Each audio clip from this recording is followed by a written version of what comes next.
পরিকল্পিত নগরায়ন ও সবার জন্য নিরাপদ বাসস্থান নিশ্চিতের লক্ষ্যে ১৯৮৬ সাল থেকে প্রতি বছর অক্টোবরের প্রথম সোমবার পালন করা হয় বিশ্ব বসতি দিবস।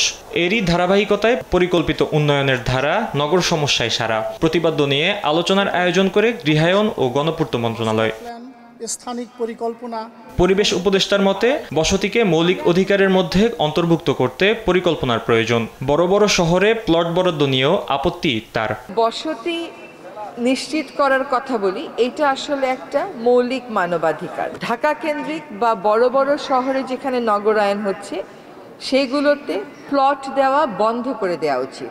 জলবায়ু পরিবর্তনের ঝুঁকি মোকাবেলায় দুর্যোগ সহনশীল বসতি নির্মাণে এখনই উদ্যোগ নেওয়া জরুরি বলে মন্তব্য করেন তিনি।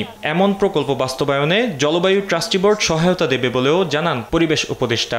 জলবায়ু পরিবর্তনে 1/3 ভূমি হারিয়ে ফেলার দেশে আমরা বসতির বিষয়টা কিভাবে নিষ্পত্তি করব, এটা একটা সুদূর প্রসারী পরিকল্পনার মাধ্যমে হতে হবে। আর মানুষের জীবনমান উন্নয়নে সমন্বিত এবং পরিকল্পিত বসতি গড়ে তোলার কথা জানান গৃহায়ন ও গণপূর্ত উপদেষ্টা আদিলুর রহমান। সমস্যার সমাধানে একটি গুরুত্বপূর্ণ পদক্ষেপ হলো একটি পরিকল্পিত ও বাসযোগ্য নগর গড়ে তোলা, মানে পরিকল্পনাটা তৈরি করা।